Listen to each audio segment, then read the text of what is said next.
Painting that was unsuccessful. And probably a long time no see. Have people thinking about what they would do if it were their art. It's always easier when it's someone else's. You can say, do this! Open! Right? So you're going to have a chance to do that. I think a lot of people, a lot of my students struggle with what to do when it's not successful. How do I fix this? How do I know what to fix? And I'm actually building a course on that. So I'll talk to you about that later. Yes? So you have another painting that you're going to ask us to critique? No. That's For not- you tonight, we're going to do this one.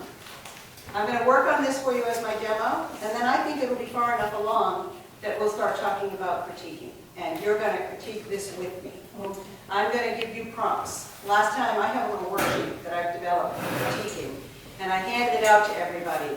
But what is it with us? You know, I can't critique your work. I'm not worthy, right? Yeah. Your eyes are fresh. That's all we need, you know? I get my husband, he's getting pretty good at it. He's really starting to get an eye, you know? Although he said to me one day, I had done a bunch of birch trees, and he goes, did you mean to put a bunch of animals in the shapes of the birds? Have you been smoking dope again? So I said, maybe I should do that. I'd probably be a better artist. Anyway, so yes, I thought I would tell you what I did to get myself to this point, and then I'll give you my thoughts, pardon me, where I think I want to go, and we'll see how well I do at getting there. And then we're going to eat a little bit, and then we'll do the critiquing part. So this is actually a color study for this painting. I'd love for you to believe that I do color studies all the time, but I don't. It's just that I realized I had to pack the canvas and I had to pack some paints. It's like, what colors should I bring? Oh, I'll do a color study. So I did this little color study, and it was finished. Sans the fruit, whatever those things are. And I realized it was all cool. I didn't have enough warm. I didn't even have those little, I took the brush and went in there very carefully. I was very thoughtful about that.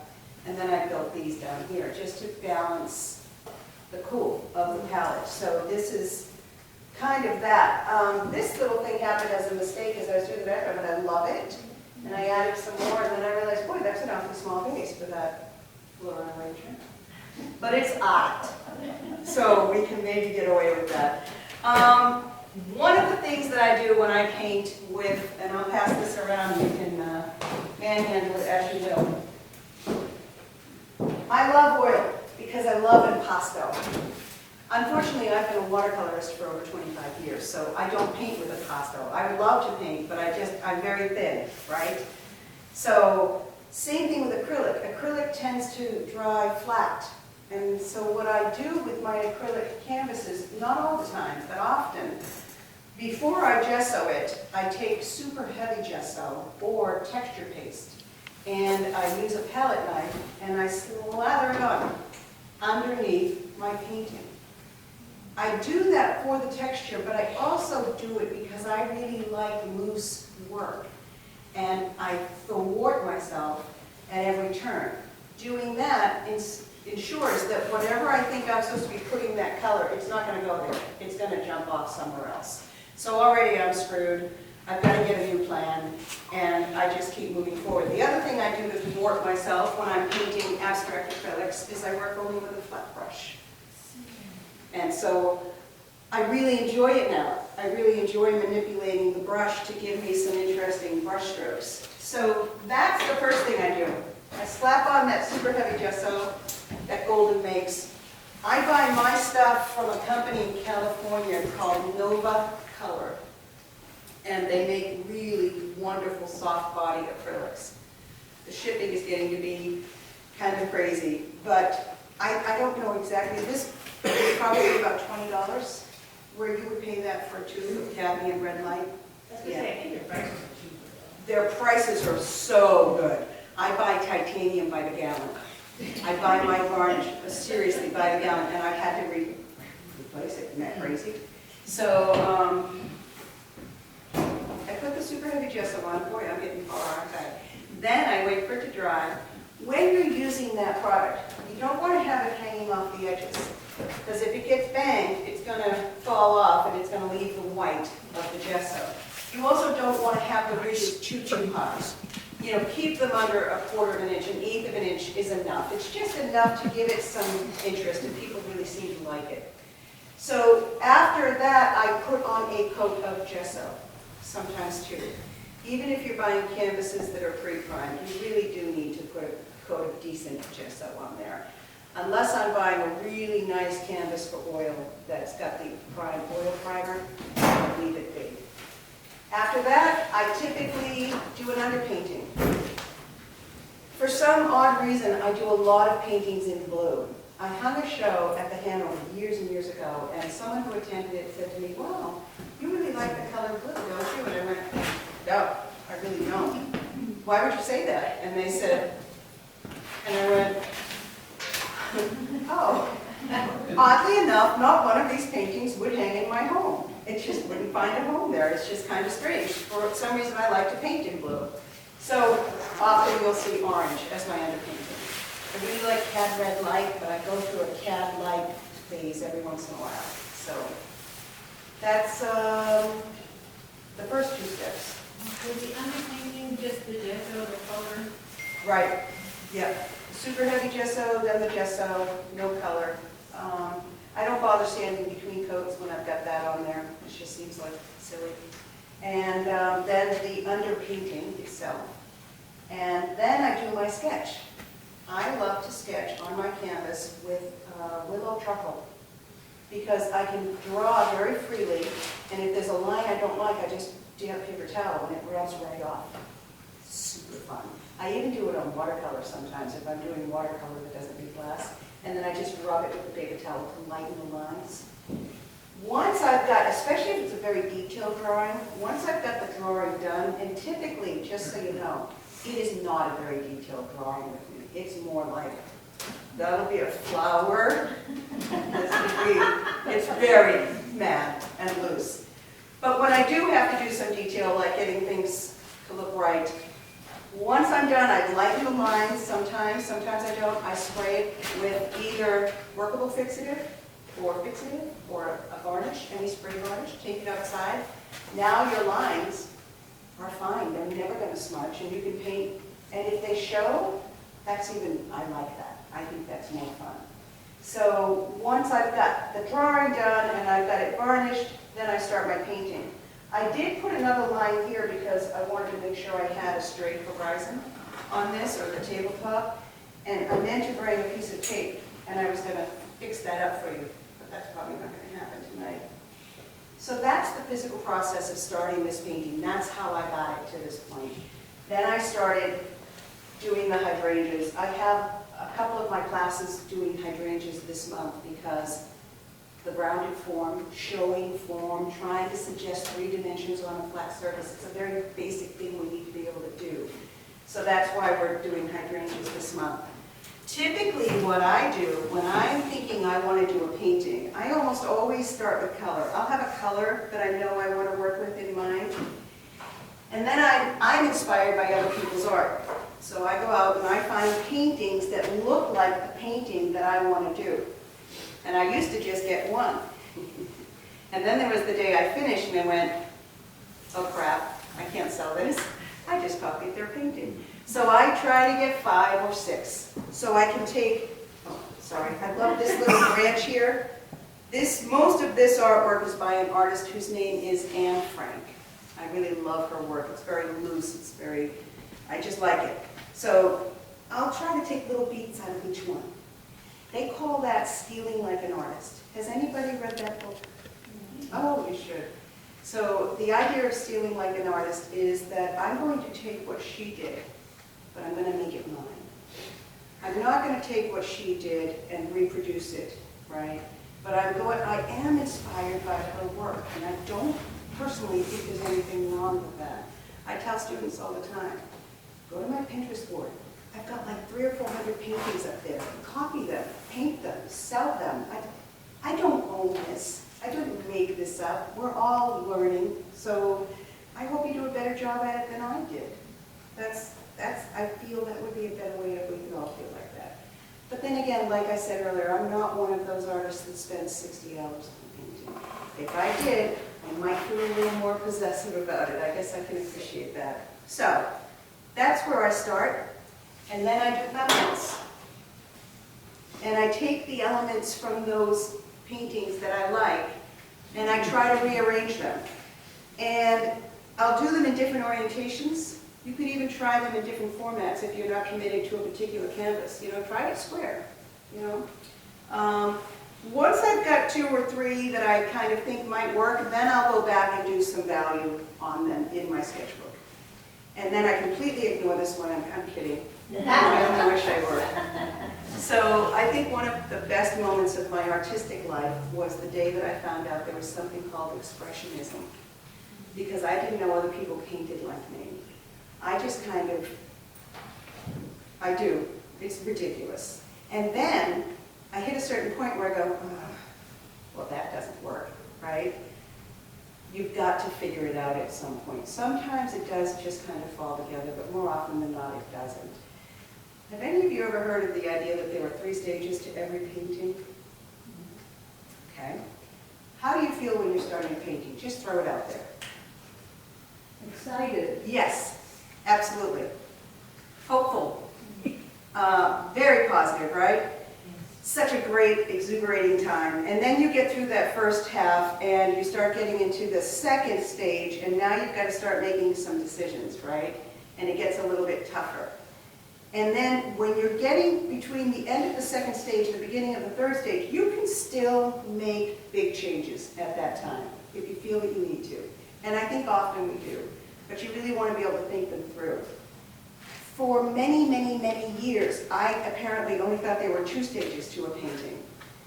I have hundreds of canvases that are not finished. I could do demos and have people critique my work for a year straight, and I wouldn't run out of work for it. So when I heard this idea about there being 3 stages to a painting, it was so liberating for me. It's like, you didn't fail. It's just not done. So when we go through the second half tonight with these critique questions, I really hope that you'll have a chance to go home, pull out some of your old dogs, not the ones that are panting, but the paintings, and just rework them. You know, see if you can't just ask a few of the questions that you might remember from tonight and go, okay, does it have a focal point? No, actually right now I think this is the focal point. Do you like the painting of the cherry? Pay no attention to those flowers. Okay. Any thoughts, questions? I guess I'll get to work. I made some notes on what I wanted to do because this is what I was thinking I was going to do. I can't read my writing. Oh, that's what I did to get here. I need a direction of light. And I was looking at my reference photo. The funny thing is, I had to repaint this for you this afternoon because my reference photo is of dead hydrangeas. I love them. I've had them for years. But there's no water in this vase. And then when I was doing the demo, I was talking about an ellipse, and all of a sudden there's water in the vase. Well, the stems are doing this right through the water. And you know your stems aren't going to do that. Refraction is going to make them jump. So I just painted this, and while it was still wet, I just lifted those out with a damp, thirsty brush, the flat brush and water. And I kind of like them. I might leave them like that in a perfect flow. Form through value. Yeah, I talked about that. I want to try to make these look round. So I decided my light is coming from that direction, but in my reference photo, light's coming this way. So the vase is going to be a little mucked up. But I don't really know that anybody who's not an artist is really going to care. The important thing is if it's a nice painting, I think. And I love lost edges. So that's kind of the stuff that I want to incorporate in here. Notice how we have leaves that aren't even connected. That's a cool thing to do. You know, when you look at a tree and some of the plants in your garden, you'll see the leaf. You don't see the stem that's holding the leaf. We mentally know it's there, but you physically really can't see it. So, you know, try to have a little fun. That's what I'm going to try to do tonight. Sue, question. Yes. You mentioned a focal point. Do we need a focal point always? No. I've looked it up on Google, and they say no. No, you don't need a focal point, but when you've got a painting that isn't working, that for me is the first place to start. You know, so right now, yeah, this is my focal point. I'm not exactly sure where I'm going to put a focal point, but how do we establish a focal point? Just let me bore you for a minute. Light is light, dark is dark. Most chromatic colors, the most saturated colors. So if I've got this red in my focal point, everywhere else that you see that red, it should be just a little bit dulled back. I'm actually thinking of experimenting with grids now. Typically, it's just you superimpose a tic-tac-toe board on your canvas in your mind, and you pick one of those 4 spots where those lines are intersecting, and that's a great spot for a focal point. I actually found a graphic that looks at how many times the eye goes first to each of the spots. This one is 41%. And then these are all lower. We're just kind of, well, it makes sense. We're west, and we read from left to right. So usually people will enter painting in our neighborhoods from that side. So, no, it's a good question. Thank you. All right. I'm gonna mix up some paint. I put my paint out last time before I started the demo, and then when I started the demo, it was dry.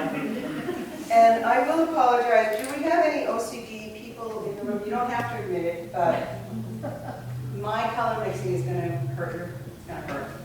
If you have to walk away, I understand. I will just jab and pull. And what happens is, while I'm painting, those colors release themselves into, and it's so cool.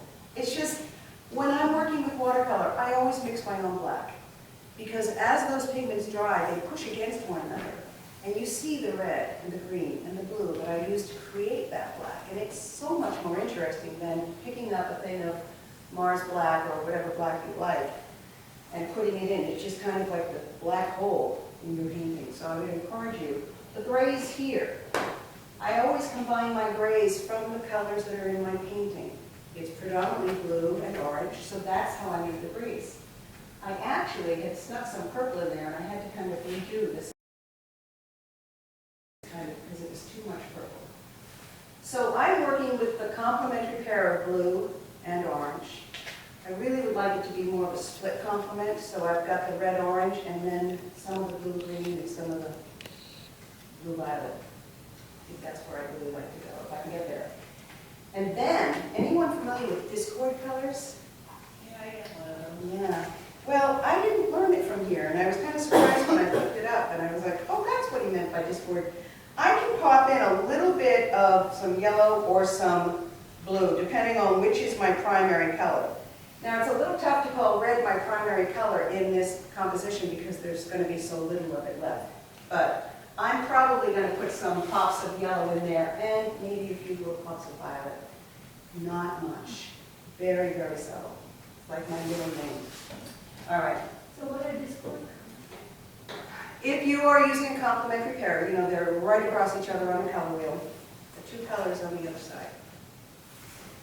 Just, so, if I'm using red and green, hold on, let's say this way, green, and help me out there. What comes next? What's between them? Hold on a sec. I can't think in trouble. Purple. So, a little bit of purple and a little bit of yellow if red and green are my... Look at a color wheel. Look straight up and down. That's your complementary pair. Turn it 90 degrees. Those are your Discord colors. Sometimes you can make the Discord colors go up a little bit or down a little bit, but the colors that are on the other side of the wheel, you can. All right. Don't ask me to explain the stuff I'm supposed to be teaching you. It's just not fair. So I've got some white out, got some green. I had to go back in this afternoon and get some of these darks in here, because with acrylic paint, we have to put our darks down first. By the way, who in here plays with water, paints in watercolor? Nice. Acrylic? Oil? Very cool. Did any of you submit to Small Stones? Yes, I heard. That's lovely. Good for you. Good for you for getting out there. If you haven't had a chance to see the show, it's in Grafton, and it's hanging the rest of this week. So, good stuff there. I've got my dark in. I think I'm just going to grab some of this. Look, I'll put it on the palette for you. Do you have painting issue? I do. I have a watercolor and an oil. Okay. And it's interesting because I was telling someone earlier, I'm teaching a course called Dynamic Painting, and I'll tell you a little bit more about it later. But it's basically, the premise of it is mastery through 20-minute studies. And the course that I'm doing with another instructor, someone from Canada, is a year long. So after a year, I will be a master at oil. I chose to use oil for this class because I'm not as proficient in it as I would like to be. I figured, hell, after 80 paintings, or what, 96, I should be pretty good. One of the paintings that was accepted at Milestones is a 20-minute study. And I thought I should probably work on that a little bit more. But I worked on a couple of others and I messed them up terribly. So they liked it, they took it. Was that the one that had two figures on it? Yes, yeah. Saw that today. Thanks. I did have to turn them because when I asked my husband, who's getting a good eye, he said, "Why are the people looking that way?" And I go, "They are." I mean, it's a ball and a, you know how I paint, well, you'll know how I paint soon enough. Anyway, they were looking up into the hills. They're standing on the coast looking up into the hills. I go, that doesn't make any sense. So, I'm trying to get the form. Always, always, always in your mind, remember, what you have on your canvas is gold. You do not want to cover it all up. Save some of what's already there. Let it show through. Just give us enough to tell us your story. You know, a nice variety of size. And I don't know why I have a black hole in here. I think maybe I want some of that background to come through. So I'll probably mix up some complement. So I'm going to take some of my cat red light. Oh, hey, by the way, what time do you guys need to be out of here? We usually stop around 9. And break is at 8, 7, Well, oh my gosh. around. What the heck? We don't care. Okay, you can talk while you can eat while I'm painting. Yeah, well, when was a good time for You you? know, we had Sue Dion come one time, and she never left.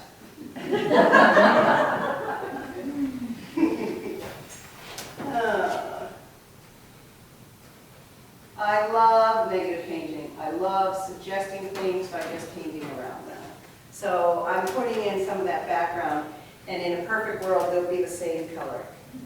But in a not so perfect but okay world, they'll be the same value, right? And if they're the same value, I think we can get away with it. I do think I need to bring this down. It's too close to that.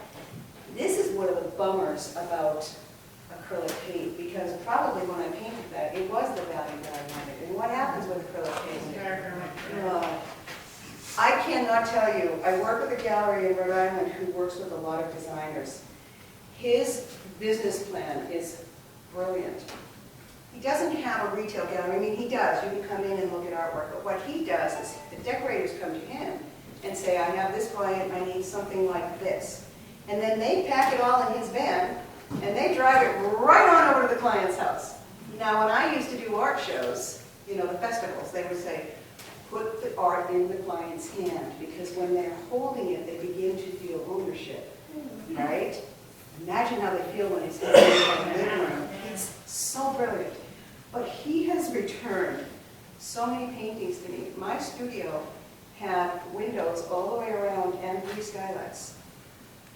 My eye was adjusting for all that light in the paintings, but when you took the paintings out of my studio and hung them in his clients' homes, they were not loving them. They were too dark. They kept saying, it's too dark, it's too dark. But I'm not a dark person. Well, you paint like a dark person, darling. So, that's the deal with that.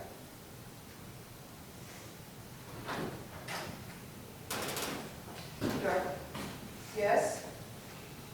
I thought I heard somebody ready to say something. I love those paintings where people come around the shapes and create them negatively. I was looking at this from a distance. Wow, that's pretty freaking boring, huh? All right, let's just get rid of some of it. It was just too. And I really, it kind of break my heart, but I think I do have to get rid of some of that. One thing I'd like you to take away from this evening is the 4 very most important lines in any composition. Anybody know what they are? This one? this one, that one, and that one. Your format, your canvas, and the way the art relates to that canvas. One of the simplest ways to make sure that you're using those 4 lines at least adequately well, look at your 4 corners in your painting. They should be unique.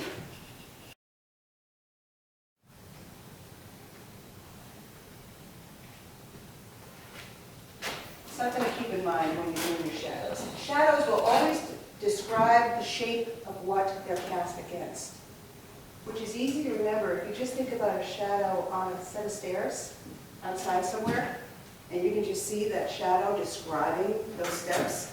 So this is very flat. I also thought I might try, I love to do a little reflection thing down underneath my base, so I may do that with you too. So this I'm going to soften out a little bit of water.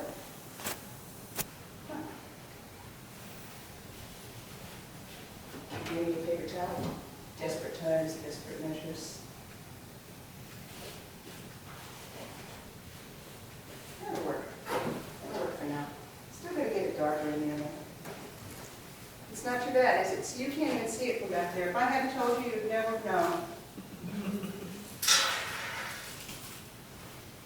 Hot mess. All right. So I did want to talk to you a little bit about ellipses.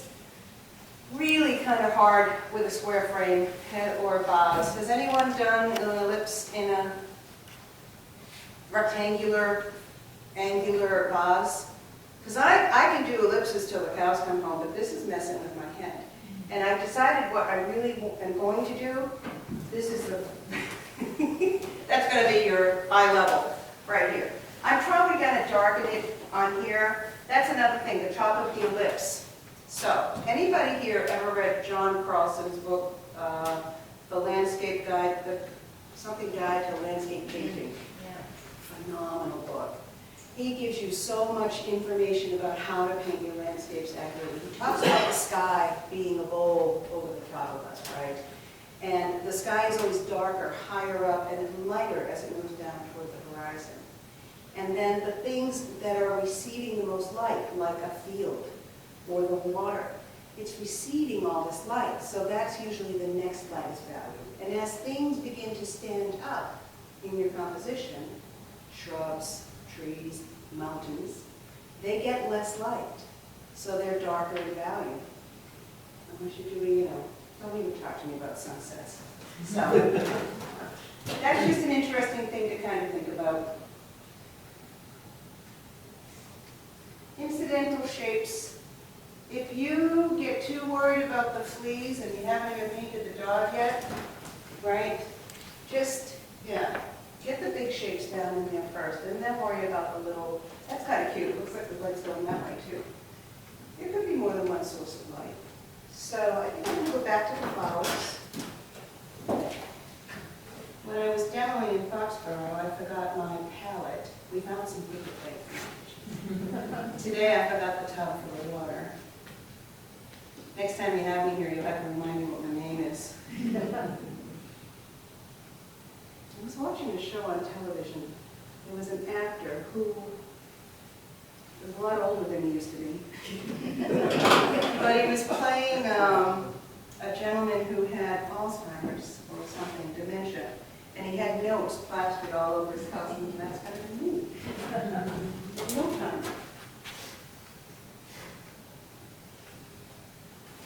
I think he played like the gladiator or something.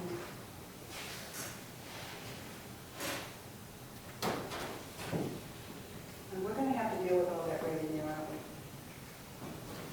we? So I love to have a variety of color, but even if you do love a variety of color, limit it to, values of 2 or 3 colors. You can see these are basically the colors that I've used in this painting. I can get a whole range because I can mix the colors I have. But it's so hard, like especially with watercolor. Yeah, you've got a limited palette of 17 colors. And you go, And that's part of this dynamic painting class. One of the things that I make you do is I make you paint with the same colors, the same palette. You lay it out the same way. You only get to paint one size. Every painting is an 8 by 10. Every painting has those colors, right? What I'm trying to do is to eliminate all the thinking that we do when we're painting. By limiting your choices, then you can paint more intuitively. And you'll start going to your palette. You won't even have to look at it anymore. You'll know exactly where those colors are. So it's really a really fun premise. It really is. And so what did I do when I moved out of the building that I used to keep my studio in? I moved out over COVID. I put a ton of lights down in the basement. I can't paint down here. I need more light. And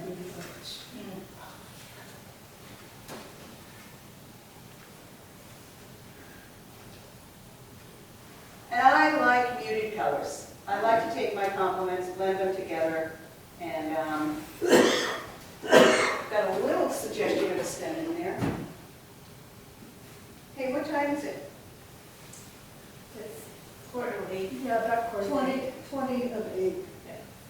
Let me dig some more stuff in here for you. I'm going to have to redo all that. That's okay. I want to get us far enough so that you'll have something to critique. Why don't we just talk, let me work on this vase just for a few minutes. I'm going to get a highlight where the water is, the edge of the water. I'll probably see some of that over there. There's quite a bit of light coming through this vase. Oops, shoot. It's coming this way. But I just wanted to hammer some of this home. The vase doesn't have a green hue to it, but you know that green glass? I love that. So that's what we're going to put in here.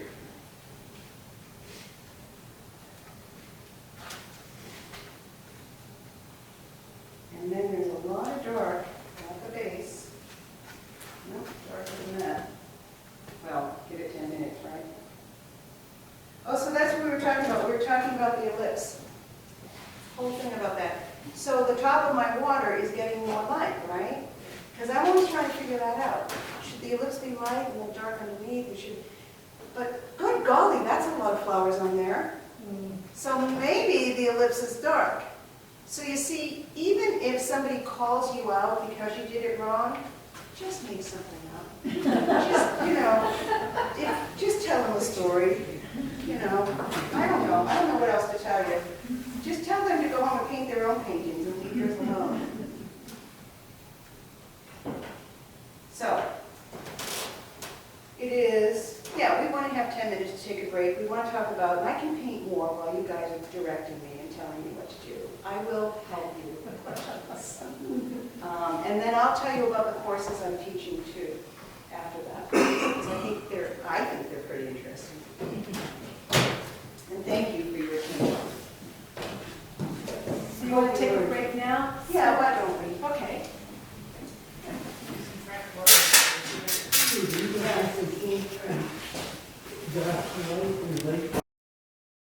They put a spring, I'm like, anyway. So I wasn't able to do as much as I hoped to, but I'm still building my classes online, and I really, really love them. And when I teach a live class, I offer those students the opportunity to use the online platform, because if they miss a class or if they didn't quite understand the lecture, everything's on there, and all the reference images and all the handouts are on there. So it's really kind of working out nicely. I think I'm making 28 cents an hour now. But it also helps me structure my courses better. And then I know what I'm teaching, and I can repeat this in that class. So what I'm doing right now, and it is on my online platform, and if you're a live student with me, you get the online platform for $25 for 3 months. So for the amount of time you're in the class, and if you want it longer, I give you a half-price discount on it, and that's fine. But that's not the point. Point is, the class I'm teaching right now at WHAM, I mentioned earlier, it's dynamic painting, and it's that 20-minute study. And I can't tell you how many times, and I know that you know this, you're in the middle of the painting and something in your brain says, purple, you should put some purple in there.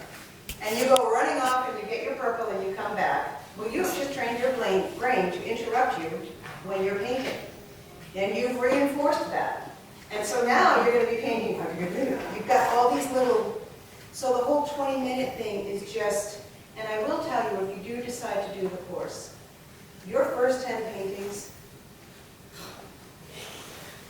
sucks. I hate this. I can't paint. Your second 20 paintings, it's not so bad, right? You've only got 20 minutes. That, however, does not include the time that you spend sketching or the time that you spend mixing your colors. And with oil, that's a significant amount of time. So it is 20 minutes of painting, and you need to set a timer because you are not going to be done.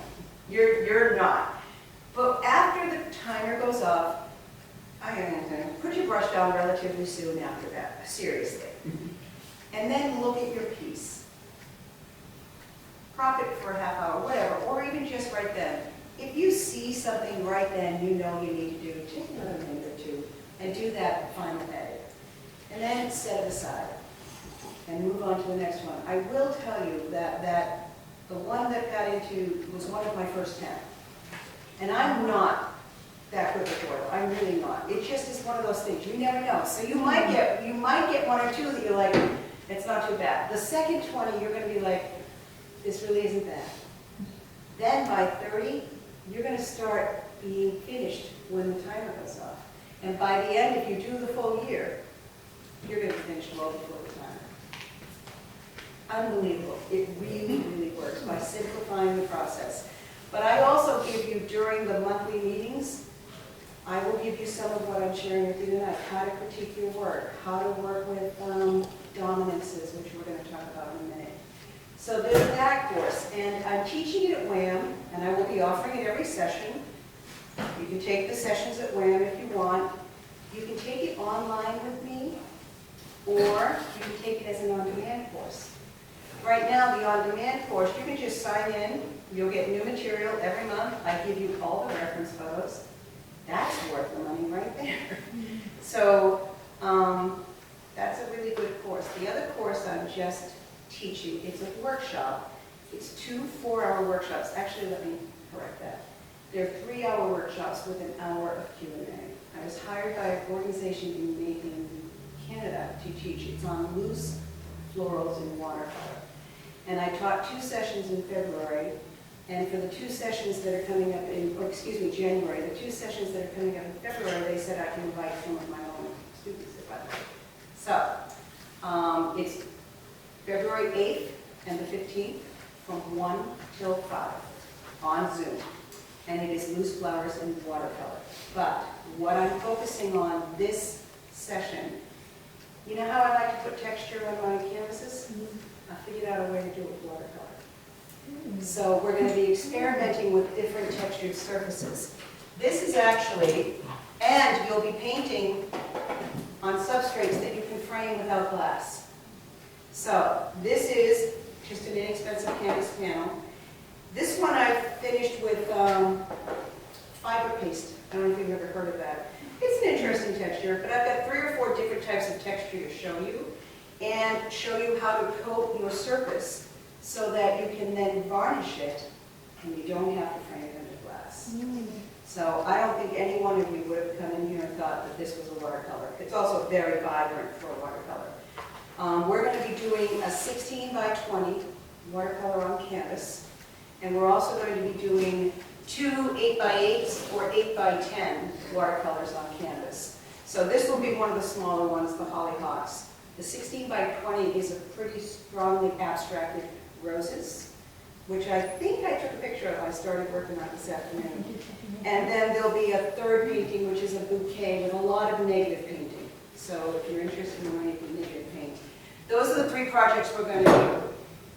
The kicker is, it's $60 for the 2 workshops. Very cheap. She made a mistake in the pricing.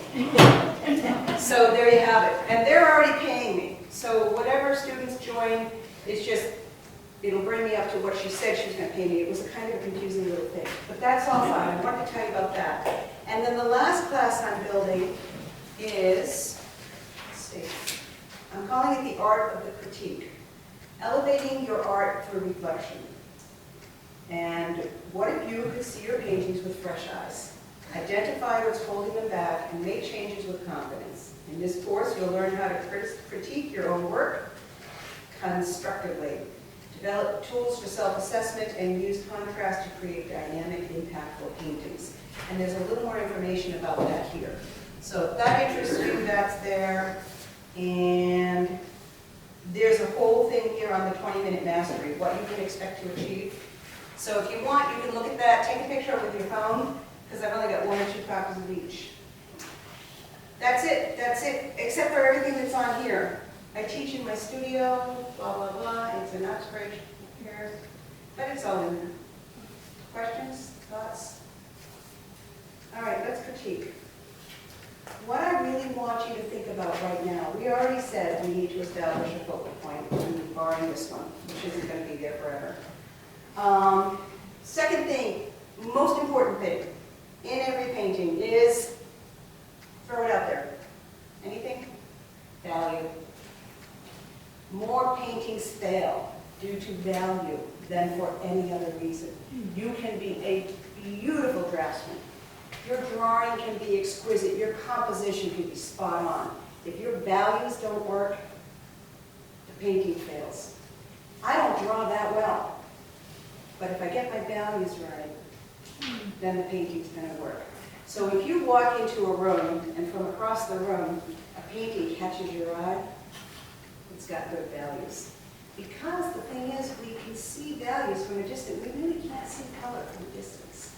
So often we make the mistake that my apple is red, my leaf is green. I'm done. And we walk away.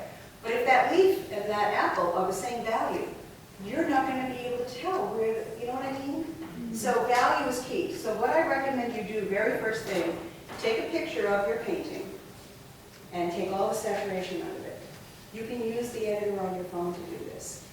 Even those little boxes at the bottom, be careful though, because there'll be noir, there'll be different, make sure you're doing grayscale. The others are going to pump up either light or dark. Grayscale will just take all the color out of your painting. And if it reads well in black and white, then you've done a good job. But there's a caveat. You should have a dominance. It should be dominantly dark or dominantly light. And what you're looking for is a 70-30 ratio. If you can get 80-20, super. 90-10 doesn't work so well. I had an example of a 90-10. I had like 5 dark blobs in the painting. The rest of it was light. It just didn't work. So the key is really dominance. And that's the key in many, many areas. So let's talk about shape in here. And let's just think of shape as size. Do I have a variety of sizes in my shapes? Yes or no? I would say any clump of color creates a shape, right?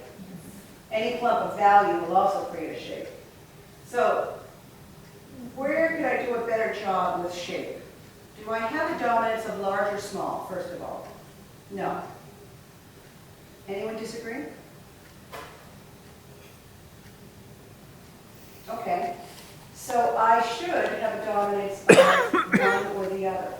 So what I need to do, and this is something I tend to do in my work, I'm very, it's too busy, always too busy. Very seldom I find good, strong areas of rest. So this is a large area, this is a large area, this is a large area, you know what I mean? So I could make bigger shapes up in here to help. So let's do some of that and see if it helps. Because do we all agree there aren't enough large shapes? Before I ruin my painting? No, I'm kidding. No such thing. So we need more large shapes. So let's get more. And this color is, I don't know why, it's just being very strange to me right now. It's not dark enough. I just need more orange. See, this is where I was going to scare you with my color mixing. Here we go.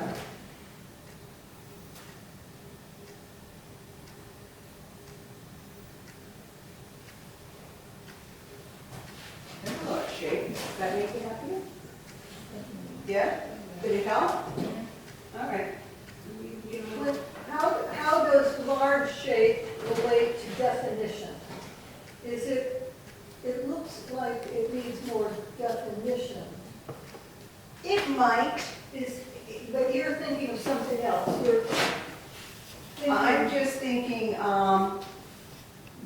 basic shapes right now. Okay. Large areas and small areas. So this does have a lot of small, busy kind of, so we want to have a dominance of one or the other. So I could have a dominance of small. That's not wrong. It could just be a bunch of small shapes, or it could be, but it shouldn't be half large shapes and half small shapes. So I honestly feel like this whole mass could be considered a large shape to a large degree, and maybe I've got too many large shapes if we consider that mass as a pure large shape. But let's move on from that for a second, and let's talk about our color. Specifically, our color temperature.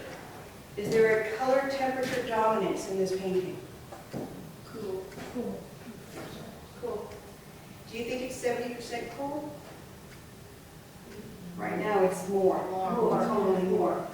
So we're going to need a little more warm in this painting. And I think I recognized that while I was up getting my coffee, and so I came back and started to put in some of those yellow greens, just to warm it up a little bit. Okay. What about color, hue? Do I have a variety of color? Is there a dominance of one color? Yeah. And I think there's probably a good 70% of the blues in there. I think what I really would like to do is to take some of these blues and move them around a little bit, because light bounces everywhere and color bounces everywhere. I did a painting one time of some tomatoes and some onions in a little basket, and I set them in the window, and the light was just pouring in, and so the tomato was reflecting on the side of the onion. It was, I had to go back and glaze and glaze and glaze to get that red on there, and who knew? You could paint an onion red, but it had to be because of the reflected light. So there'll be a lot of that blue. I stuck some of the green down here in the vase, but those colors will come down into your water and they'll reflect. So that would be a good opportunity for me to get a little bit more blue in there. Alrighty. What about texture?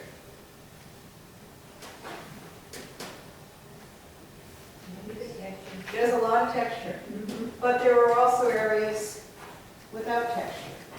So I think we're pretty good in that regard. The dominance of line.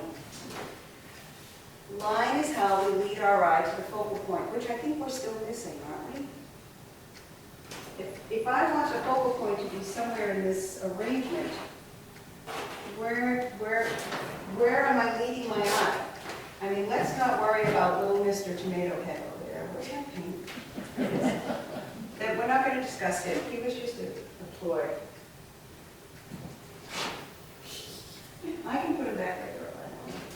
So forget he was never here. Where's my focal point? Where? The glass. Oh, yeah, totally. Yes. That has the highest amount of detail. At this point, it doesn't quite have the most contrast, but I could totally put that as my focal point. Now, you don't want, like when you're doing a painting of a lighthouse, your lighthouse really should not be your focal point. I mean, it already is your focal point, right? And you don't need to have just one. Choose something else that's interesting, or combine something with it. I don't want just my vase to be my focal point. If I'm going to use the vase, I'm going to use a little bit of something else with the vase. Does that make sense? All right. So let's make that pop. A little more light in here. So there's a nice contrast of light and dark. By the way, the green that I'm using is very high quality. I'm out of black green, so I'm using Ceramco. But my favorite green is to take yellow and mix it with black. How many of you do that? I have those, yeah. Oh, it just makes a great earthy green. So I'm going to mix that with mine.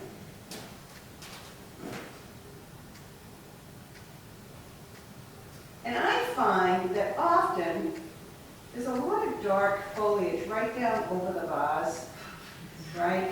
You ever see that in paintings? So we can take advantage of that. But then we're going to get our pops of light, and it has to be even lighter still. Somewhere.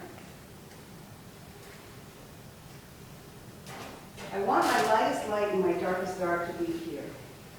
And I'm trying to use that dark to make it happen, because that's one of the darkest stars in the whole painting anyway.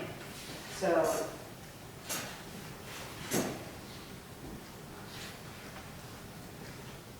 all right, I think I can look at that. Now let's talk about the top of the water. I think we decided the ellipse is going to be darker.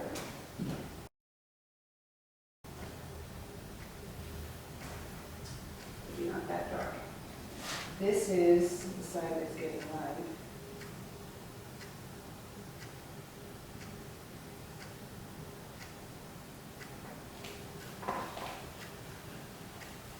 Make it a little more interesting. So when you're painting water, one of the secrets is to use a lot of water. And just, especially when I've got a vase, I like to just kind of lift out. And like someone said earlier, if I get too much, it doesn't really matter because it's acrylic and I can come back and take it off. Boy, that is some bizarre glue. And you always spin down your acrylics with water, or do you use medium sometimes? I never use a medium with my acrylics. Do you? Yeah. Does it work nice? Yeah. I know. People talk, I hate them. I find they make my acrylics way too transparent. Yeah, I don't like them. I haven't yet had success with that. Let's leave it at that. Okay. Now I've got to make those stupid sticks. Let's see. What they need is a light side and a dark side. So I've got the, and I didn't bring any brown, but I've got orange. Did you guys know that brown is orange? Orange is considered an orange? No. Yeah. I didn't either. So when something is behind glass, we're going to have a reflection in front of it. It's going to be lost and found. That helps it to look like it's glass. I'll get up in the morning, look at this and go, and they all sat there? I wonder if you use some yellow in your bottom, not necessarily glass, but just On the, yeah, oh, that was one of the things I wanted to talk to you about. bright yellow. I Maybe do. in the far corner. In the far corner, let's try it. Thank you for that. And I'm ruining my little model color chart here. Yellow here. I was actually thinking the other side. Well, that makes sense. Maybe not that much. So if we made the foreground warmer, Yeah. all right. I'm done with that.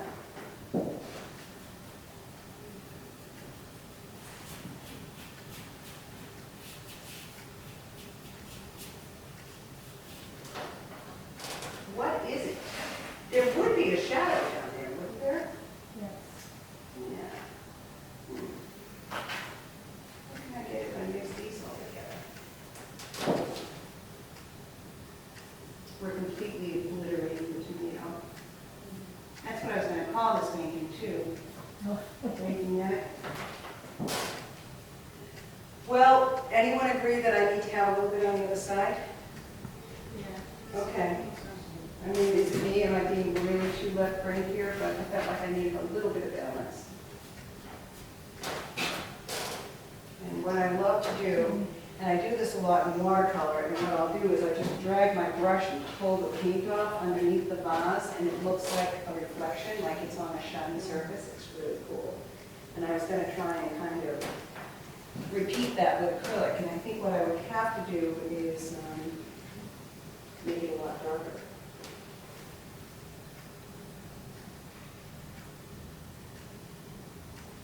And just leave that little reflection there.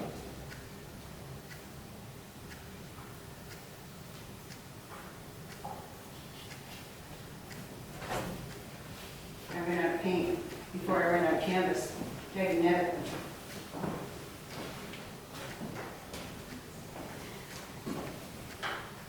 Soften that edge. Soften this edge.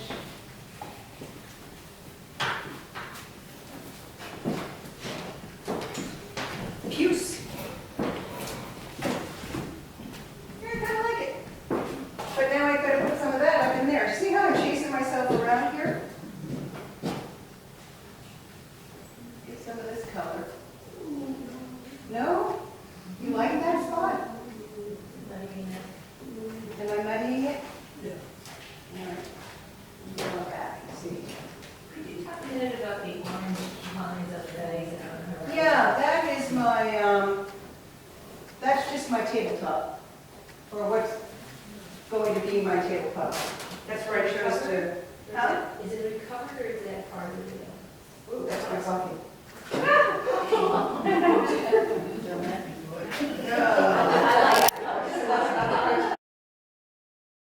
Dark enough. Yeah, you're right, it will. And then I put that line of, what's that stuff called, willow, charcoal? And I didn't, that wasn't sprayed, so it's kind of smearing. That's all right. I just wanted to lessen the yellow a little bit.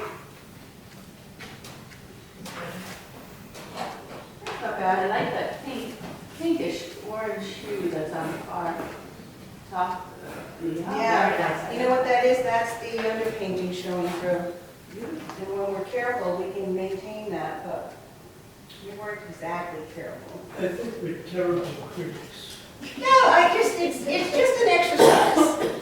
It's just an exercise, and I hope you're being all too kind. I didn't want to move that. Pretty good there for a while. Yeah, we had it until we got a little too far carried away. But acrylic is the stuff to use for this anyway, because it's so forgiving. But I'm trying to come to a more of a neutral. This is kind of that color you were saying up here, right? That's the color you like?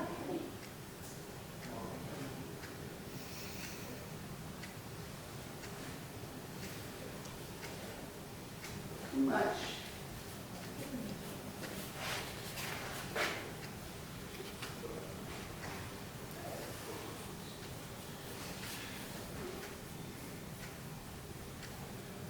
So when I finish this, I will send you a picture.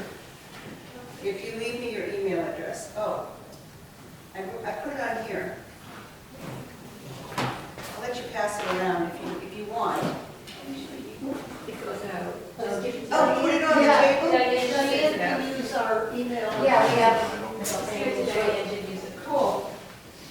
And then I will send you the information about those classes I was mentioning. And, It's missed a few minutes. if you have ever have any framing questions, don't hesitate to reach out. Well, I hope you like it. You're the one who made me go all that way. No, you didn't. I love it. And if you wanted to do like little details, you could maybe put a little pink in a couple of them. Yes, I think that's a great idea. And I also think I've got to bite the bullet here and get rid of the orange on my vase. I think that's a good idea. Yeah, it probably is an excellent idea. Somebody was saying, lost and found, and that is such an important element in painting. A little bit of reflection here, maybe? Yeah, that's not bad. Try to cross through two elements. And then that's going to be my, oh, look, I got rid of shadow. I can do whatever I want here. Whee! Yay!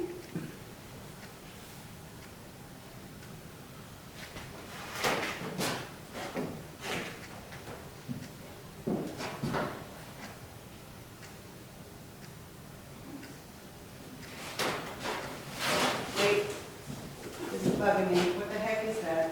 So we should see some of that through here. Yes. For the book. And above? Wait. Well, not, where you had it before. No. Here. Don't make me go in your painting. No, it's already ruined. Rocks that you put in, that's good. The little negative shapes? Yeah, I think that's what you mean. Yes. I mean, yeah. Thank you. Yes. I'm gonna call them sky holes, which are really. Kind of like sky holes. Yes. Did you know, and it's in Carlson's book, when you're doing sky holes in a tree, I mean, number one, you don't really see them when they're up here, and your eye level is right here, by the way. But if the sky hole is bigger, it will be lighter, because it's actually letting in more light than the smaller sky holes. And they're ever so slightly brighter, right up against the edge of the leaf, because of the contrast. It's a fascinating book, and I don't really even paint that many landscapes, but it feels awkward. Am I alone with that? awkward cow. It was just a weird shape. It was too straight. Now it looks like the letter K. K, Y, M, hold on. We'll just let them imagine there was a flower there. And then I want to touch the edge, but I don't want to be a lot of contrast. That's the other thing I wanted to tell you about, and I'm going to stop soon. No, I've got plenty of time. They also lose contrast. They're not going to be as hard edged. They're not going to be as distinct. So that would help this painting a lot. If I've now decided this is my focal point, I'm going to come out here, and why don't we just do it? Let's just do it. If it looks awful, we'll fix it tomorrow.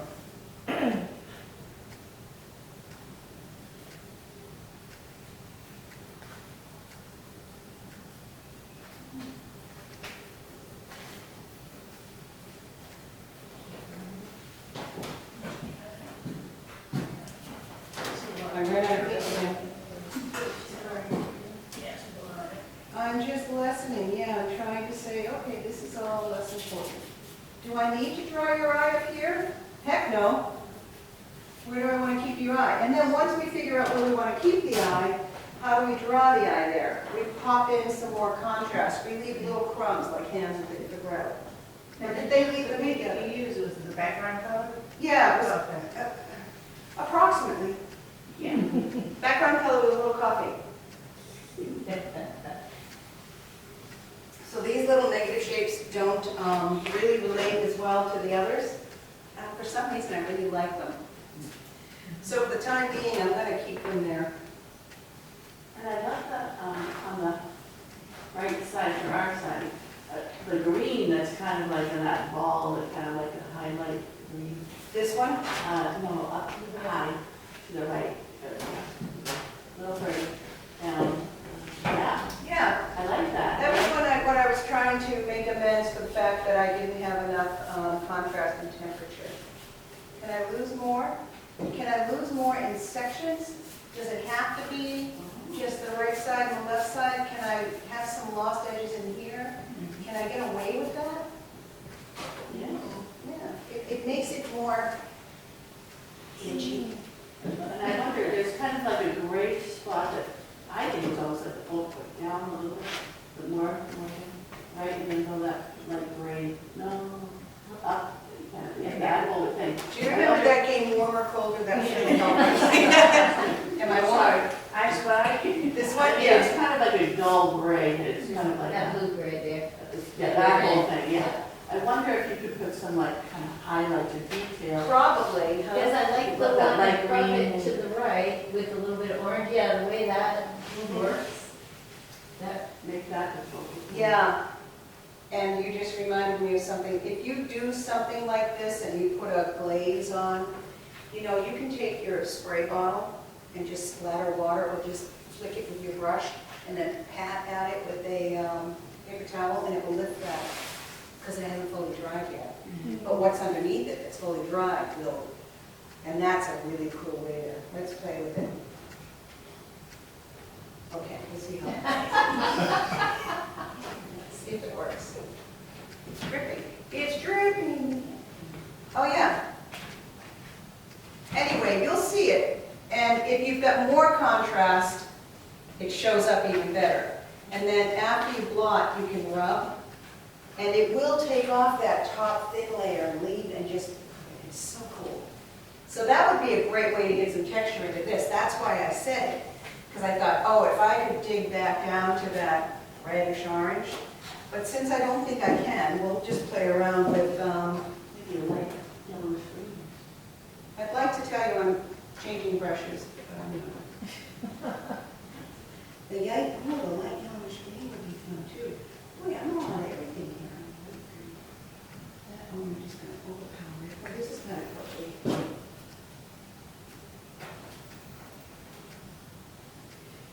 Maybe a little bit too warm. Kind of fun. And I think maybe we'll break some of this up. So now we're kind of pretending, just like I did with that little color study, because I had to put some of that red back in. And that's a great idea, because now we don't have any more. Oh, that's too, I jabbed into the white by mistake. I call that alcohol abuse, but it's pink. I wasted it. Okay. Go in with the orange, right? Ah, oh. Where? Focal area.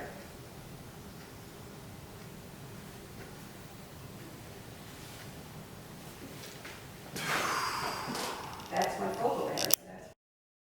Abstract almost everything. Okay. Yeah. No, but I mean, initially it was, you were looking big flowers. You, I You're am. gonna- I'm making Sue flowers.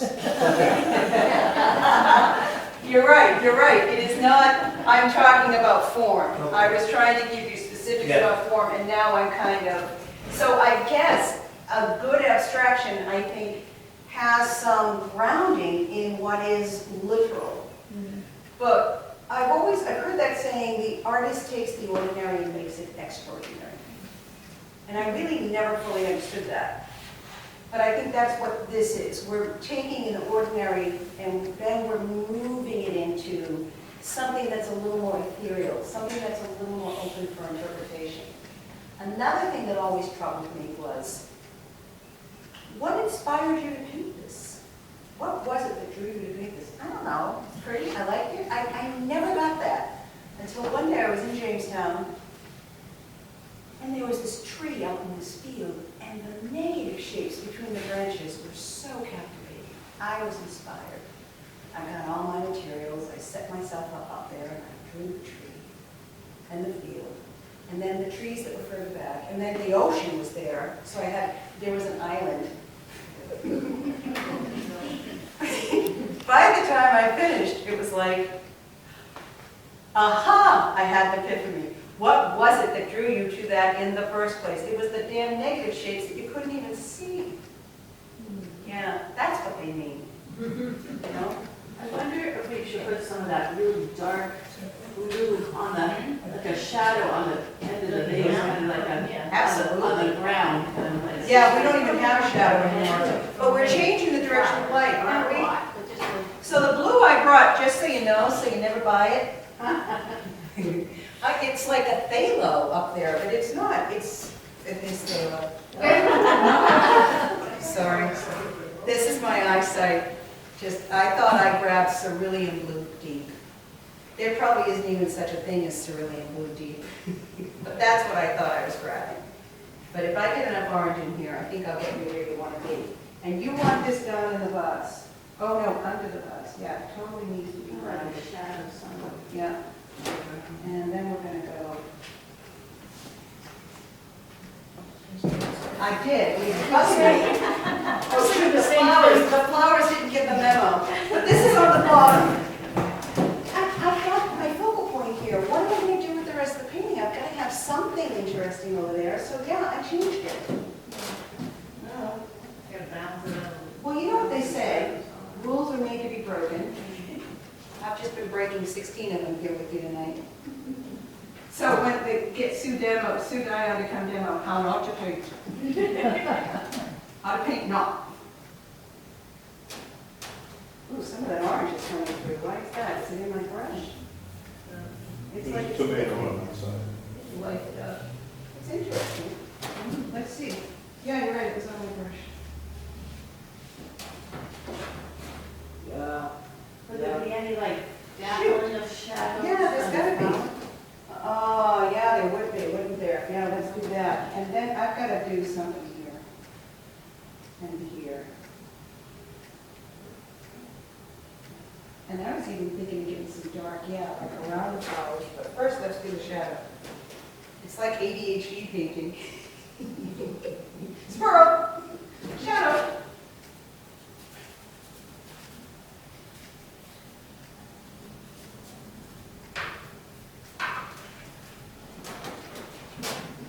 Whoa.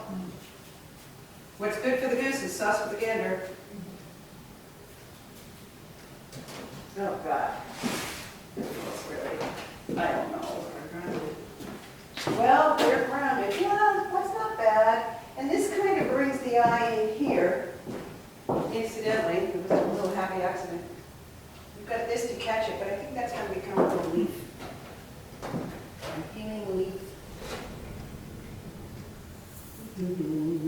So how many of you here that work in acrylic use mediums? It's like, Sometimes. oh, you mean like a Tender. gesso?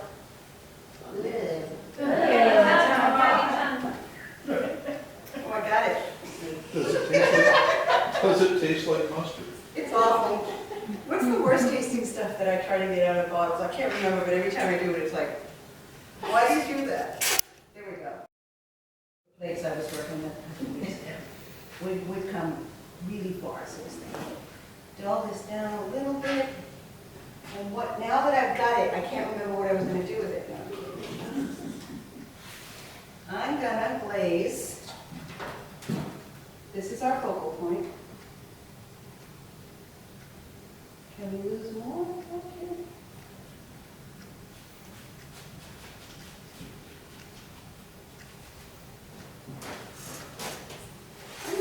I kind of like it.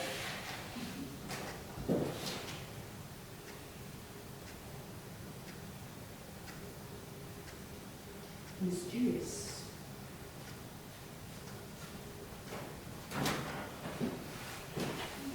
And you look at paintings when they're finished and you go, how did they conceive of that? They didn't. They were just making it up as they went along.